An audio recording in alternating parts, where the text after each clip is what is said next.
order this regular meeting of the Lancaster County Planning Commission of December 7th, 2022. A printed agenda is available outside the hearing room, and a copy of the full agenda, including the staff reports, is available online or at the Planning Department, room 213. The Open Meetings Act is posted just inside the doors at the back of the room. If you parked in the parking lot across the street to the north, the gate is open and no parking coupons are needed. Out of courtesy for those attending this meeting, commissioners and the staff, cell phones may not be used in the chamber during any portion of this meeting. We appreciate your cooperation. The Planning Commission action today is final on the following items. 1.2D, Preliminary Plat 22003, 1.4, Special Permit 18004A, 1.5, Pre-existing Special Permit 28E, and 1.6, Special Permit 22039. Any aggrieved person may appeal final action of the Planning Commission to the City Council or the County Board by filing a notice of appeal with the clerk within 14 days following the action of the Planning Commission. The Planning Commission action on all other items is a recommendation to the City Council or County Board. The first item of business is the approval of the minutes of the regular meeting held November 16th, 2022. Move to approve, Campbell. Second, Rodenberg. Shelley? Ball. Abstain. Campbell. Yes. Edens. Yes. Joy. Yes. Rodenberg. Yes. Ryman Yost. Yes. Edgerton. Yes. Minutes approved. The next item of business is the consent agenda. Items on the consent agenda will be called at the same time and will not be scheduled for a separate public hearing unless there is a request from someone wishing to speak or at the request of a commission member. I will ask Shelley to read all the consent agenda items into the record. Once those items are read, she will ask if there is anyone wishing to speak. If you wish to speak on an item on the consent agenda, we would ask that you stand and state that item. That item will then be removed from the consent agenda and scheduled as a separate public hearing under Section 3 of today's agenda. All items remaining on the consent agenda will be voted upon in total with a motion for approval. Shelley, will you please call the items on the consent agenda? Yes, I first want to note, though, that Commissioner Joy has declared a conflict of interest on item 1.5, pre-existing special permit 28E on today's consent agenda, and therefore will recuse herself from voting on the consent agenda. First item on the consent is item 1.1, comprehensive plan conformance 22024, to review as to conformance with the 2050 Lincoln Lancaster Comprehensive Plan, proposed amendment to the Antelope Valley Redevelopment Plan to add the Union at Antelope Valley Redevelopment Project, a multifamily project with approximately 187 units on property generally located at Antelope Valley Boulevard and K Street. Next item, 1.2A, annexation 22013 to annex approximately 14.6 acres or more or less on property generally located at North 112th and O Street, associated with item 1.2B, comprehensive plan amendment 22006 to amend the 2050 Lincoln Lancaster Comprehensive Plan to amend the future land use plan from urban residential to urban residential and commercial, also on property located at North 112th and O Street, associated with item 1.2C, change of zone 22036 from AG Agricultural District to R3 Residential District on property generally located north 112th and O Street, and associated item 1.2D, preliminary plat 22003 for a new preliminary plat with 2 phases of development and associated waivers on property generally located at north 112th and O Street. The planning action is final on this, and you should receive a staff memo dated 12/6 identifying revisions to conditions of approval as agreed upon by staff and applicant. Next item, item 1.3, text amendment 22014 to amend Articles 4, 9, 13, and 18 of the Lancaster County zoning regulations and Section 4.07 of the Lancaster County subdivision regulations. Item 1.4, special permit 18004A to allow for a CUP community unit plan allowing 8 dwelling units with an associated waiver to the stormwater detention requirements on property generally located at 4140 South 56th Street.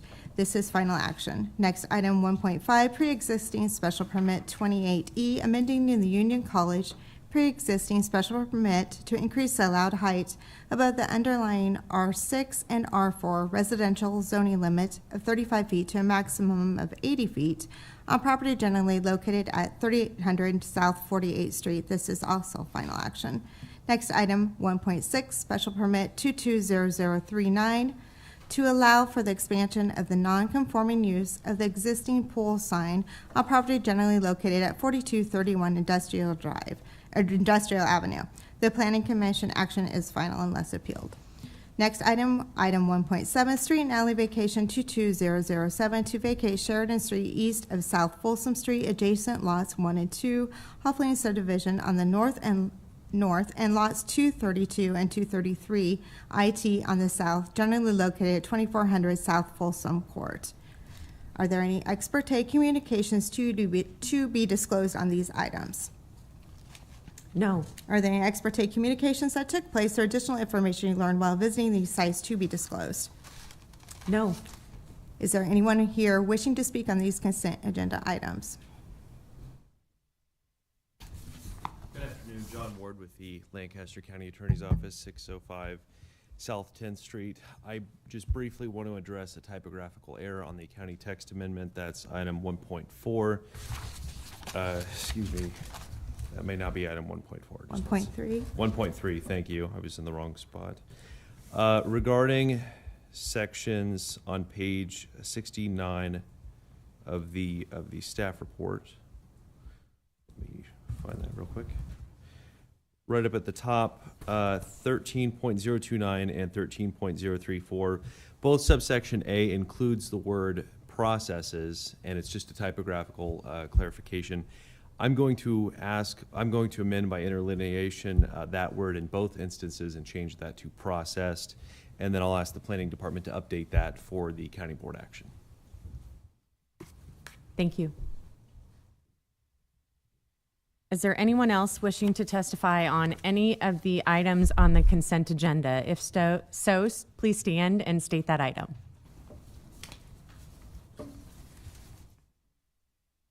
Okay. I will entertain a motion. I would move that we approve the consent agenda. Campbell? Should that approval be subject to the change brought forth by the county attorney? Yes, and also the amended staff report. Yes. Okay. Second, Rodenberg. Shelley? Ball? Yes. Campbell? Yes. Edens? Yes. Joy? Sorry. Rodenberg? Yes. Ryman Yost? Yes. Edgerton? Yes. Motion carried 6-0. Thank you. I will now ask Shelley to call the requests for deferral. We did receive written communication on behalf of the applicant requesting a 2-week deferral for item 2.1A, change of zone 22035 from B1 Local Business District to R1 Residential District and B2 Planned Neighborhood Business District, and from R1 Residential District to B2 Planned Neighborhood Business District on property generally located at 2201 Old Cheney Road. And also related item 2.1B, use permit 22013, to allow for a use permit with an associated change of zone to B2 Planned Neighborhood Business District and allow up to 75,000 square feet of commercial floor area, also located on property generally located at 2201 Old Cheney Road. And item 2.1C, special permit 22038, to allow for a CUP, community unit plan, for up to 36 dwelling units with associated waivers to the maximum block length and setback requirements on property generally located at 2201 Old Cheney Road. These will be delayed for public hearing and action to the December 21st, 2022 Planning Commission hearing. I will entertain a motion on this request for deferral. A move approval. Second, Joy. Shelley? Ball? Yes. Campbell? Yes. Edens? Yes. Joy? Yes. Rodenberg? Yes. Ryman Yost? Yes. Edgerton? Yes. Motion carried 7-0. Is there anyone here wishing to speak on any of these applications today in lieu of testifying at the December 21st hearing? If so, you certainly can do so. Okay. Moving on then. Okay, we will now proceed to public hearings. Prior to staff making a brief presentation, each staff person should state their name, agency, and address. The applicant will then be requested to present his or her testimony, followed by those who wish to testify in support, followed by those who wish to testify in opposition. The staff will then be given an opportunity to respond to the testimony, and the applicant shall have an opportunity for rebuttal. If during your testimony you have copies of documents or materials you would like distributed to the Planning Commission members or included as part of the record, please provide that information to the clerk for distribution. Each person testifying should state their name and address and shall have 5 minutes to speak unless additional time is requested and granted. The timer will go off after 4 minutes, then you will have 1 minute to wrap up your testimony. The Planning Commission will vote immediately at the close of the public hearing unless the Commission votes to defer action or continue the public hearing. Shelley, please call the first public hearing item. The item on public hearing today is item 4.1, text amendment 22013 to amend various sections of the zoning ordinance as printed in the agenda. Are there any ex parte communications to be disclosed on this application? No. Are there any ex parte communications that took place or additional information you learned while visiting any of this site to be disclosed? No. George? Thank you. George Wesselhoff, Planning Department, 555 South 10th Street. So before you are a set of text amendments that are identified or have been identified to improve the development process. They're overall minor in nature. I will go into detail in regards to a few of them. Firstly, starting with the private school amendment, this amendment is to amend the definitions for academies and private schools to remove references to the requirements of the state of Nebraska.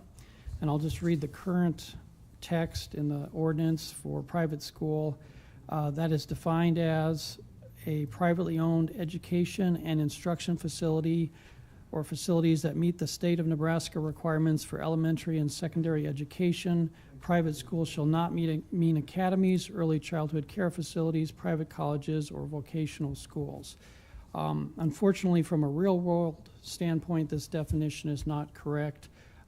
This places a private school in the wrong category, and so the amendment corrects the definition for private schools and deletes the related sections, which there are several of those, where there's similar language used.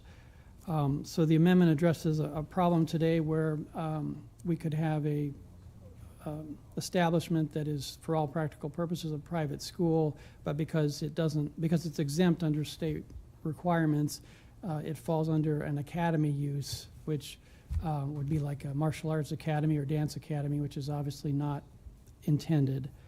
And so that is the first amendment that I'll go over. The next one has to do with a problem or issue that's come up with surgical centers or surgical rooms as part of an office. The current definition of office does not include or allow for a surgical center, and so this addresses a problem or issue that's come up where we might have a medical office. It's clearly not a hospital, but because they have a surgery room or rooms, it puts them into a non-residential healthcare facility category, the same as a hospital, which requires a special use permit, which is not the intent. An example of that type of facility would be at the new facility at the northeast corner of Old Cheney Road and 27th, where it was defined in the use permit as office, but they had some surgery room components which brought forth this issue. Concurrent with this amendment would be an amendment to allow non-residential healthcare facilities or hospitals, for example, by right in the office and commercial districts, as opposed to now where they're special permitted for these districts. There's really no benefit to having a special permit for a hospital or non-residential healthcare facility in a commercial district. Some very minor amendments also included adjustments to the Planning Commission procedure language, just general reference adjustments, not procedural changes in terms of substantive changes for special permits. Deleting the special permit for community hall in the AG district, which is overlapping or redundant with a social hall. And this actually dates back, I guess, to the 1990s when there was a pumpkin patch, and that gave rise to the community hall ordinance that we're proposing to adjust.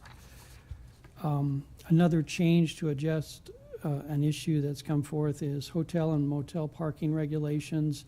The current requirement for hotel and motel parking is 1 space per room, with additional parking required for accessory spaces such as pools or common areas, and that's not the intent, and it leads to potential issues when we're trying to calculate parking requirements at building permit.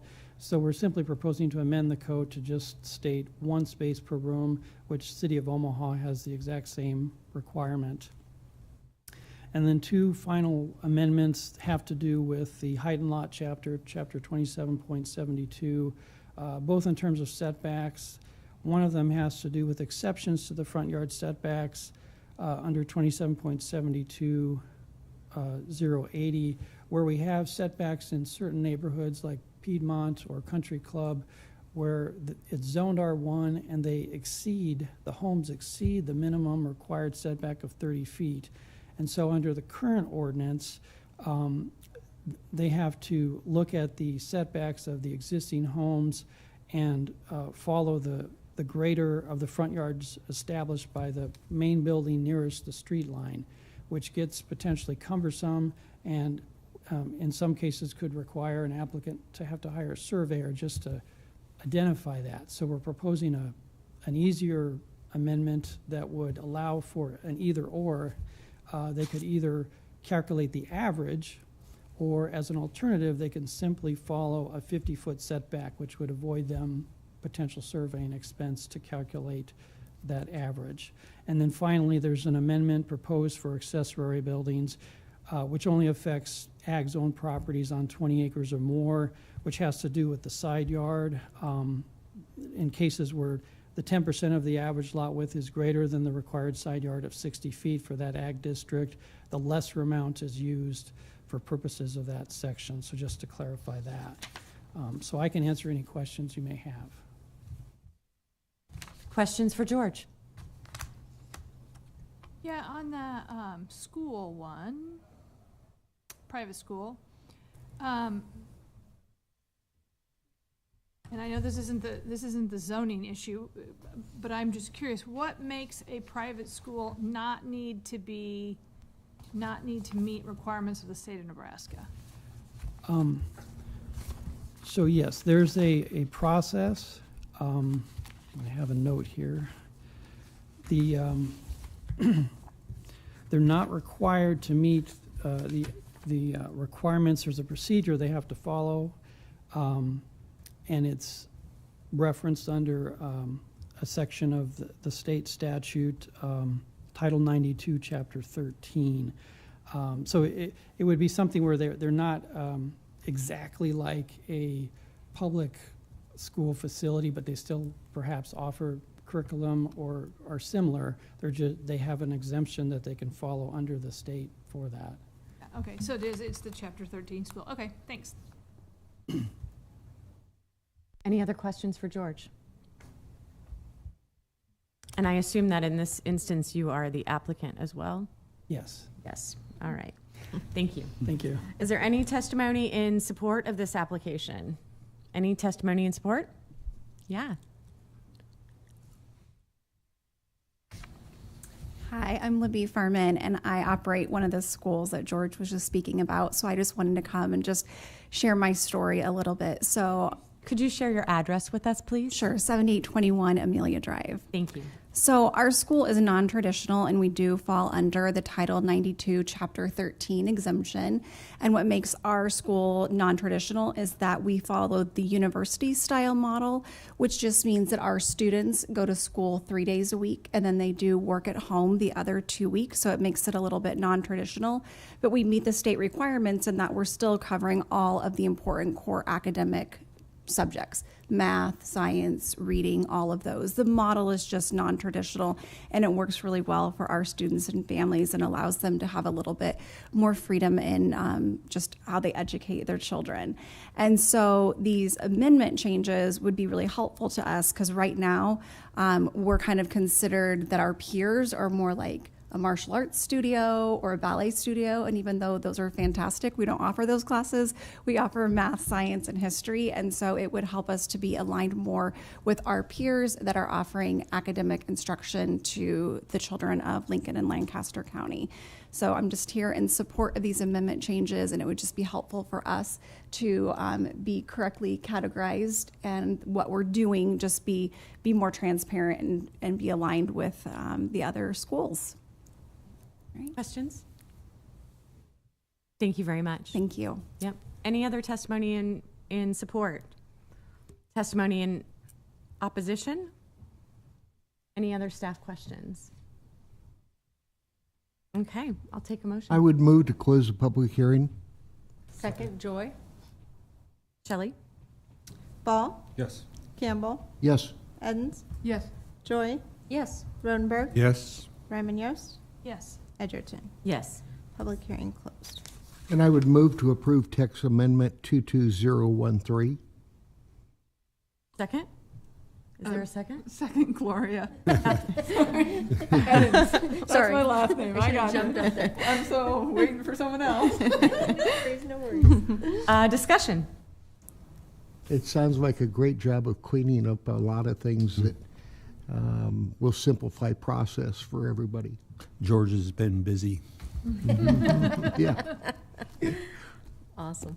Yeah, I agree. I think anything that adds clarity and flexibility, but can not impede, but rather improve the development process and how things come to us and come to fruition in this community makes a lot of sense. Shelley? Ball, Yes. Campbell, Yes. Edens, Yes. Joy, Yes. Rodenberg, Yes. Ryman Yost, Yes. Edgerton. Yes. Motion carried 7-0. At this time, anyone wishing to speak on an item not on the agenda may do so. Seeing none. I would move for adjournment. Excellent. Second, Edens. Now you're fighting over it. Shelley? All right. Ball, Yes. Campbell, Yes. Edens, Yes. Joy, Yes. Rodenberg, Yes. Ryman Yost, Yes. Edgerton. Yes. Meeting is adjourned.